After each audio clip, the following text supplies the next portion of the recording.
Bonjour à toutes et à tous. Dans cette vidéo, nous allons voir ensemble comment on peut synchroniser et importer automatiquement des produits d'un fournisseur externe.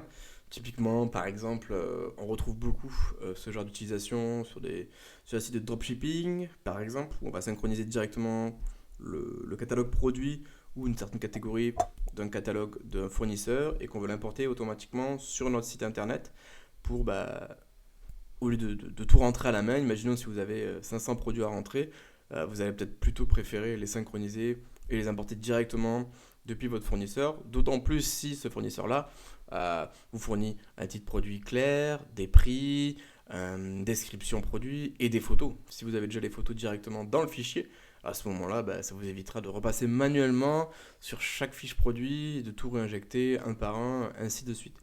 Et enfin, on verra bien comment rendre ce fichier synchronisable automatiquement en lui disant je veux qu'il soit synchronisé tous les jours, deux fois par jour, toutes les semaines, ainsi de suite. Donc, pour ce faire, il faut donc une installation WordPress et ou WooCommerce, bien entendu, et on va utiliser le plugin de WP All Import. Il n'y a pas de solution. Enfin, il n'y a pas de. C'est une solution bien sûr, mais il n'y a pas de solution miracle. Si vous voulez synchroniser ça et automatiser votre process, il faudra acheter la licence. C'est une licence à vie. Donc si vous allez sur le site de WP All Import, dans Pricing ici, vous avez ici le WooCommerce Import Package. Donc c'est 149$ one time, ce qui fait que vous payez 149$ et c'est valable à vie.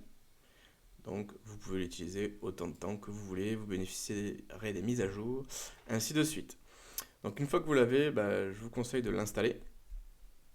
Donc comme vous pouvez le voir, vous allez avoir le WP All Import Pro et vous allez installer le WP All Import WooCommerce Add-on Pro. Sinon, quand vous allez vouloir importer quelque chose, vous n'allez pas voir les champs, par exemple, d'import pour des champs d'import de commandes, des champs d'import de produits. Et donc, si vous ne les voyez pas, c'est que vous n'avez pas installé cet add-on qui vient ajouter des fonctionnalités à la base de WP All Import Pro. Quelque chose qui est à noter aussi, et ça peut vous être utile ou ça peut peut-être résoudre des problèmes. Par exemple, moi dans mon cas actuel, je vais synchroniser un fichier qui comporte plus de 1000 produits. Euh, j'ai eu, lors de mes premiers tests, des problèmes pour synchroniser ce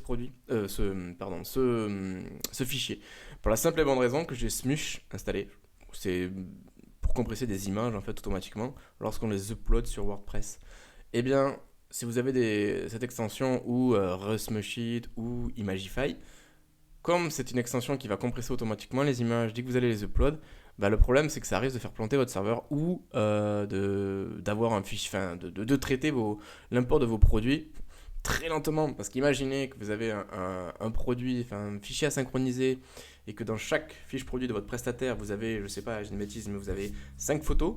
Ça veut dire qu'à chaque fois, il va falloir qu'il récupère les photos, que derrière l'extension que vous avez de compression traite la compression, il la finisse, ainsi de suite pendant les 5 images. Donc il y a forte chance que l'import soit il plante, ou soit que ça prenne 50 ans, et franchement, c'est pas l'idéal. Donc je vous conseille d'enlever Smush, tout simplement, enfin du moins de le désactiver, le temps que vous allez faire ce premier import en fait. Parce que c'est en soi le premier import qui va être le plus long.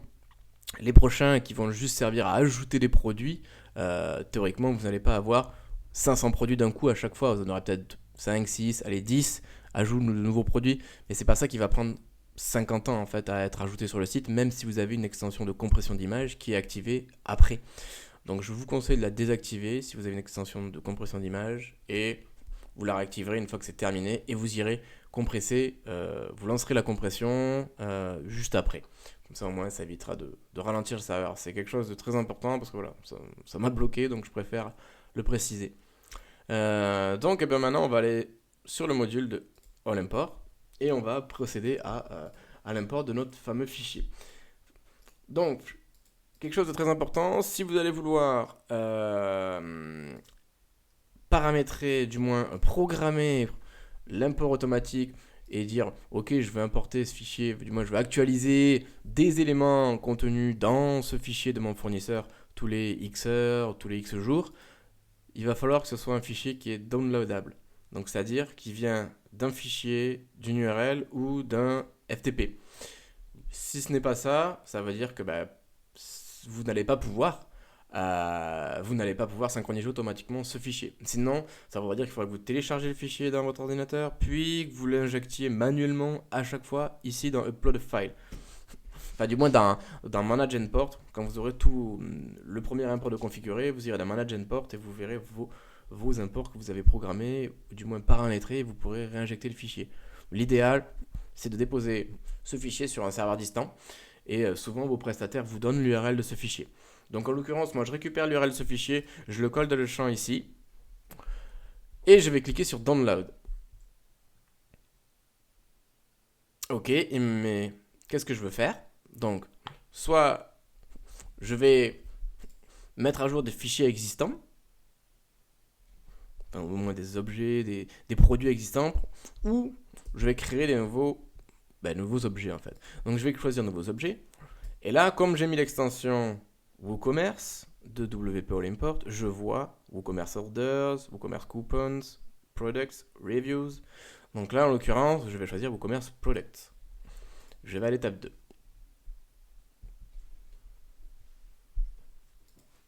Une fois que je suis arrivé à cette étape-là, il va décortiquer le fichier. Là, il me repère automatiquement que le délimiteur pour ce fichier-là, c'est un trait de séparation. Donc c'est bien ça. Vous, en fonction du formatage de votre fichier CSV, ça pourrait être fait différemment. Ça peut être un point virgule, une virgule, bref. Il devrait théoriquement le détecter automatiquement. Là, je vois qu'il détecte automatiquement aussi que j'ai 1172 produits à importer. C'est parfait. Ici, Add Filtering Options, moi je m'en sers pas, donc je ne vais pas m'attarder dessus. On va continuer à l'étape 3. À l'étape 3, c'est là où on va pouvoir faire mapper tous nos champs du fichier CSV et lui dire ok, cette colonne va dans cet encart. Donc ici c'est le titre de mon produit, donc je vais aller chercher le titre dans ici dans le tableau en fait qui me fait apparaître tout le détail en fait de mon fichier CSV. Donc je vais aller chercher le titre du produit. Donc pour aller plus vite,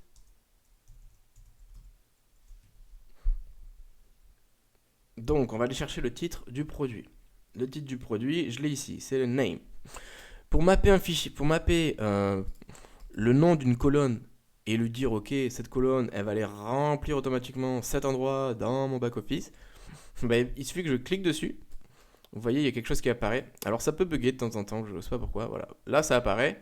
Et vous voyez dessous la main de la souris, il y a un espèce de shortcode. Et en fait, on reste appuyé, on vient le faire glisser là où on veut le mapper. Donc là, en l'occurrence, le name de mon fichier CSV va aller dans le titre de mon produit. Ensuite, on va aller chercher la description longue. La description longue, elle est ici. Je clique dessus pareil, je la fais glisser. Ici, la short description, je l'ai, donc ça tombe bien. Je clique dessus et je la fais glisser. Quand ça va bien fonctionner, hop.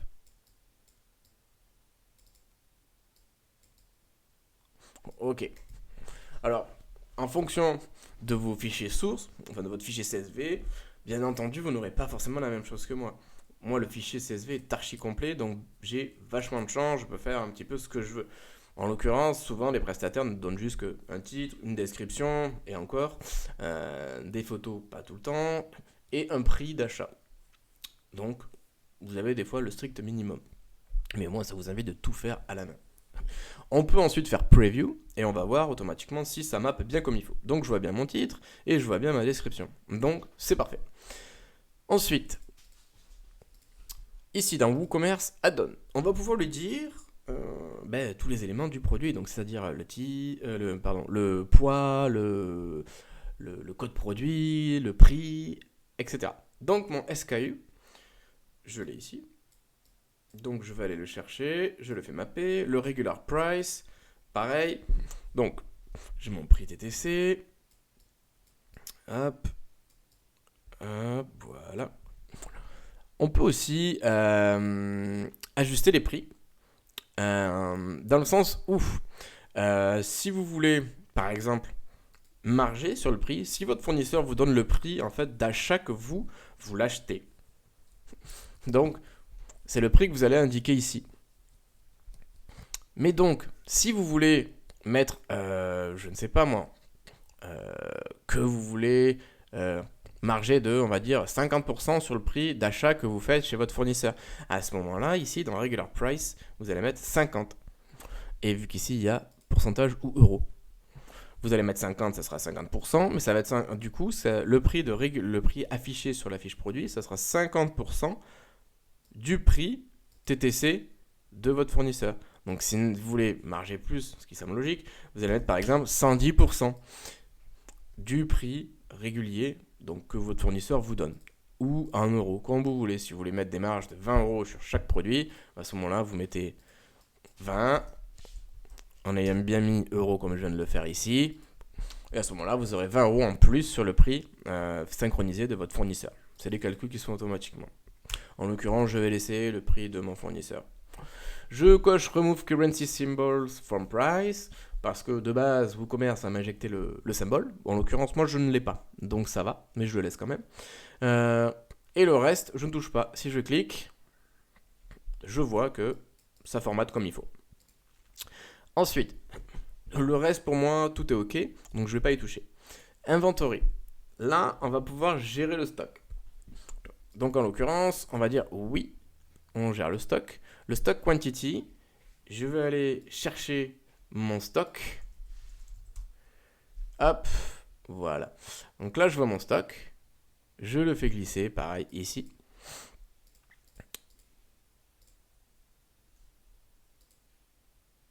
OK.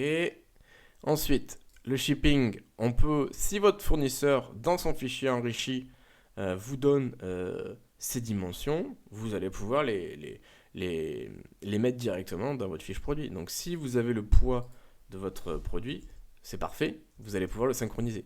Tous ne le mettront pas. Moi en l'occurrence, je l'ai. Donc weight, je le trouve, je clique dessus et je le mets là. Les dimensions, je ne les ai pas, donc je ne les mets pas. Linked Product, tout ça, je ne vais pas y toucher vu que j'en ai pas forcément besoin. Donc une fois que j'ai fait tout ça, je vais dans Image. Images, là en l'occurrence, j'ai des images, donc c'est parfait. Donc je vais cliquer pareil. Donc je vais lui dire que je vais télécharger les images, peu importe où elles soient hébergées, donc en l'occurrence chez mon prestataire. Et je vais lui, pareil, cliquer dessus. Donc là en l'occurrence, j'ai 8 images possibles. Donc je fais un glisser, je fais un saut de ligne, idem, et ainsi de suite pour les 8 images, vous l'aurez compris.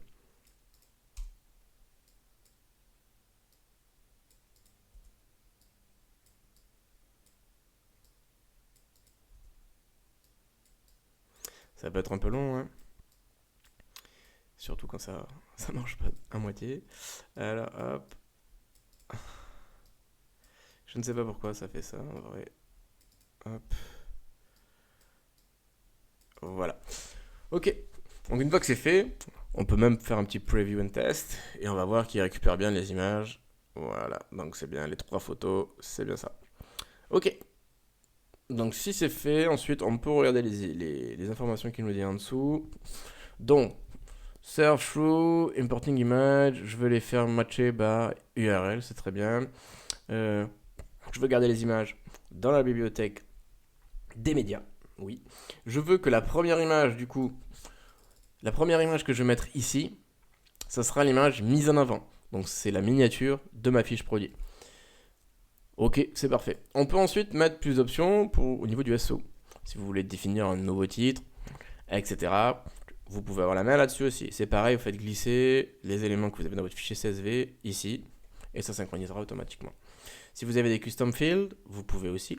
Si vous avez créé des custom fields avec ACF par exemple, ils vont s'afficher automatiquement ici et vous allez pouvoir faire mapper. Si vous avez par exemple des champs, je sais pas moi, des champs matière, type, couleur ou d'autres types, enfin d'autres champs que vous avez créés avec ACF par exemple. Si dans votre fichier enrichi CSV de votre prestataire, il vous donne par exemple la matière de vos produits, à ce moment-là, vous pourrez faire mapper automatiquement votre champ directement ici. Ensuite, on a les taxonomies et les catégories. Vous allez pouvoir dire, ok, je veux que ce produit n'aille que dans cette catégorie. Donc là, en l'occurrence, moi je vais créer une catégorie et je vais créer une catégorie de test.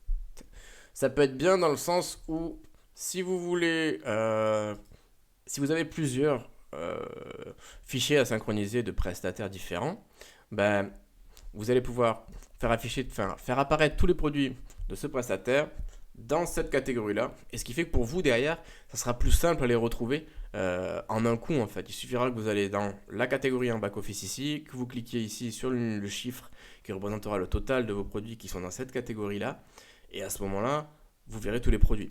C'est peut-être plus simple pour vous au niveau de la gestion. Après, ça, c'est chacun voit comme il veut au niveau de la gestion. Donc, je mets test, la catégorie que je viens de faire. Other Product Options. Donc là, je vais définir si je veux que mes produits que je vais synchroniser directement soient publiés ou soit en mode brouillon ou dans un autre style d'état qu'on va pouvoir mettre avec ispath. Ça, c'est un peu plus poussé. Je l'ai utilisé sur quelques boutiques, mais franchement, je pense qu'avec ça, vous devriez suffire, soit en draft, soit en published, à vous de voir. Vous pouvez aussi les programmer, ouvrir les commentaires, les pingback et les trackback. En soi, après, moi, je ne touche pas, le publier m'ira très bien. Et ensuite, vous avez un éditeur pour injecter les fonctionnalités vous-même, si vous voulez vraiment aller plus loin. Ok, donc j'ai fait mapper tout ce que j'avais besoin, tout me semble correct. Je vais à l'étape 4.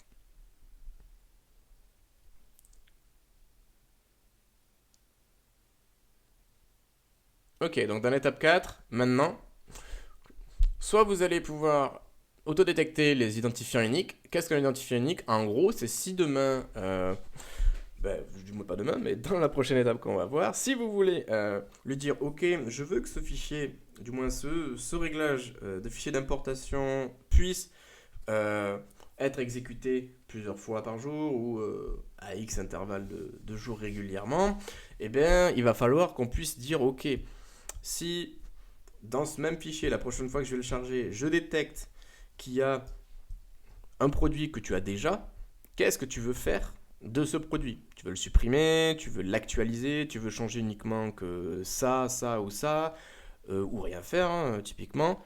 Mais pour le détecter, si ce produit existe déjà, il va falloir lui mettre des identifiants uniques. Donc si dans votre fichier de base, vous n'avez pas d'identifiant unique, ça va poser problème. En général, vous devriez en avoir. Moi, par exemple, ici, ça va être mon SKU, donc mon unité de gestion de stock, donc l'UGS, souvent si vous avez votre WooCommerce en français. Donc, on voit ici. Soit je peux le cliquer dessus et le faire glisser ici, soit si le logiciel se débrouille bien, il va auto-détecter. Voilà. Donc, il va détecter le name, donc qui est le champ name, qui est le titre de mon produit. En l'occurrence, je ne vais pas forcément l'utiliser parce que si mon prestataire s'amuse à modifier le titre du produit, sans m'en informer, eh bien, ça veut dire qu'il va y avoir un problème. À l'import, il ne va pas détecter que ce produit existe déjà. Sauf si vous lui mettez que ces 3 champs sont uniques. Mais, bon, on pourrait en effet. Mais moi, en l'occurrence, je vais lui dire, ok, moi je veux uniquement mettre le SKU. Donc, qui est la référence, le code produit de mon produit chez le prestataire. Alors, normalement, ça ne devrait pas changer. Donc, une fois que c'est fait, on est OK pour cette étape. Là, ici, on va regarder ce qu'on nous dit. Donc, on nous dit, si l'import est retraité et que WP All Import trouve des nouveaux ou des données changées, des nouvelles données ou des données changées dans ce fichier, en fait, qu'est-ce qu'on fait? Est-ce qu'on crée des nouveaux produits de nouveaux enregistrements présents dans ce fichier, en gros? Donc oui, moi je veux créer des nouveaux produits s'il y a des nouveaux enregistrements présents dans ce fichier. Est-ce qu'on supprime le produit qui ne sont plus présents dans le fichier? C'est-à-dire si votre prestataire arrête de faire ce produit-là, du coup vous n'allez plus pouvoir l'acheter, mais si vous ne cochez pas cette case, il sera toujours présent sur votre site. Donc ça peut poser problème. Donc moi je vais le cocher. Et je vais lui dire que ok, je veux supprimer les produits s'ils ne sont plus présents dans ce fichier. Et après vous pouvez lui dire soit ok, je supprime le produit, par contre je ne veux pas supprimer tout ce que j'y ai attaché. Ou je ne veux pas supprimer les images. Bon, c'est bizarre, mais bon, moi je vais pas cocher parce que je pars du principe que si je supprime le produit, je vais supprimer ces images en même temps, autant faire de la place. Ensuite, update existing produit with the data in your file. Donc, mettre à jour les produits existants avec les données de votre fichier. Donc, s'il y a de nouvelles données qui viennent d'arriver, on va enrichir notre produit sur notre site internet. Et là, on lui dit, OK, skip post if their data in your file has not changed. Donc, en gros, on regarde. Si rien n'a changé dans le fichier, on passe au suivant. Donc, on laisse cocher. Et on lui dit, soit on met à jour toutes les données, soit on met à jour, soit on choisit, les data to update. Alors, ça peut être intéressant dans le sens où là, on va vraiment avoir le choix de mettre à jour uniquement les données qu'on veut. C'est-à-dire, si par exemple de base vous avez dit non, moi je veux que dès que je synchronise mon fichier, dès que je vois qu'il y a un nouveau produit, eh bien, je le passe en brouillon. Si mes produits étaient tous en brouillon, une fois que je les ai vérifiés et tout, c'est OK, je publie, ils sont publiés. Maintenant, si demain je viens à les synchroniser, du moins que mon fichier est resynchronisé, alors si je laisse post statut coché, eh bien il va prendre par défaut le réglage de notre import de base qui dit que à la synchronisation du fichier, eh bien le statut est en brouillon. Donc ça veut dire du jour au lendemain, pas du jour au lendemain, mais si votre fichier est synchronisé toutes les 5 heures, ça veut dire que dans 5 heures, eh bien, tous vos produits qui sont dans ce fichier CSV vont basculer dans l'état que vous avez programmé à la base lors de cet import. Donc c'est-à-dire en brouillon. Donc, moi en l'occurrence, comme je le dis que je voulais tous les publier, si je laisse cocher, il me le laissera en publier. Donc c'est ce qu'il vous dit. Uncheck this box, donc décochez cette case pour garder les produits à la corbeille, dans la corbeille en fait. En l'occurrence, moi je vais le décocher parce que je veux pas toucher en fait au statut de mes produits. Donc je vais select all et je vais décocher ça. Ce qui fait qu'il va m'actualiser tout. Si le produit de mon fournisseur change, eh bien il va changer le prix de mon fournisseur change, il va changer aussi. Ainsi de suite. Donc là après, à vous de voir. Si vous ne voulez pas changer le titre de votre produit une fois qu'il a synchronisé, vous décochez et vous décochez en fait ce que vous ne voulez plus après resynchroniser. Vous pouvez peut-être typiquement juste laisser cocher par exemple du stock ou juste le prix. Là à ce moment-là, si vous voulez mettre du stock par exemple, si vous voulez synchroniser le stock, ça sera ici dans Custom Field et ça sera stock. Donc, comme ça. Mais je vous invite à regarder la documentation de WP All Import. Ils en parlent et elle est très, très, très fournie. Et au pire, leur support est vraiment très réactif pour les avoir interrogés plusieurs fois. J'ai eu les réponses quasi dans l'heure. Donc, une fois que j'ai renseigné tout ça, donc je vais décocher, hop, je vais mettre à jour tout de base. Donc une fois que j'ai renseigné ça, et je lui dis ok c'est bon, je sais ce qui va se passer dès que si mon import est reprogrammé ou je refais un import de ce fichier là, maintenant je vais lui dire ok, je veux soit ne pas programmer, soit automatic scheduling. Ça c'est payant par contre, faire attention. Get automatic scheduling for unlimited site, just $9. Sinon, manual scheduling. Donc on va copier en fait le trigger URL et on va ajouter une tâche cron en fait sur notre serveur. Moi dans mon exemple, j'utilise cpanel. Donc sur mon cpanel, ici en haut, je vais taper cron. J'ai tâche cron et je vais ensuite lui dire ok, je veux synchroniser mon site 2 fois par heure ou toutes les heures. Voilà, on va le dire on va le dire une fois par jour. Voilà. Une fois par jour. Sinon, vous pouvez changer à la main les infos ici. Et la commande, c'est ce qu'on vient de copier juste ici dans Trigger URL. On va le coller ici. Et je fais ajouter une nouvelle tâche cron. Et vous la voyez ici. Ce qui fait que automatiquement, tous les soirs à minuit, le serveur va faire une requête vers cette URL qui va déclencher l'URL de traitement. Et en fait, l'URL de traitement va permettre automatiquement de dire au site hey, c'est le moment, il va synchroniser en gros ce que je t'ai donné, en gros ce fichier-là.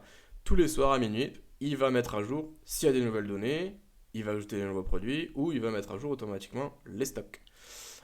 Vous avez ici des champs, configure Advanced Settings. Ça va vous permettre, si votre serveur est un peu mou, de lui dire que pour chaque lecture du fichier, il va aller chercher les 20 enregistrements pour les traiter, donc c'est-à-dire 20 produits pour les traiter, ou vous pouvez mettre 10 produits ou 5 produits à la fois.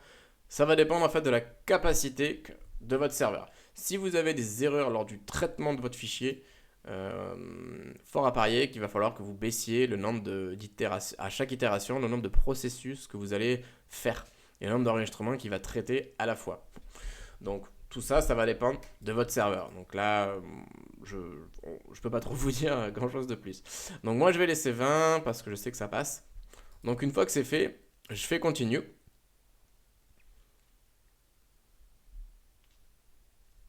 Et là, il me dit, ok, on est bon. Donc, on va importer le fichier que tu m'as donné, qui fait 8 mégas. WP Import va procéder à 1172 fichiers dans votre champ dans votre fichier. Votre identifiant unique est le SKU. Et il va traiter 20 enregistrements à chaque itération. Là, je fais OK, confirme un run import. Et là, il va se mettre en route et il va traiter automatiquement tous les enregistrements un par un. Donc, comme je vous l'ai dit, ça peut prendre du temps en fonction de votre serveur, en fonction du nombre tout simplement de produits que vous avez importés. Et si vous avez un fichier avec 100 produits importés, ça va aller vite. Tout dépend après aussi du contenu et de l'enrichissement de votre fichier. Si vous avez 50 images par produit, forcément, ça va prendre beaucoup plus de temps. Si vous avez que 2 images par produit, alors ça va aller très rapidement.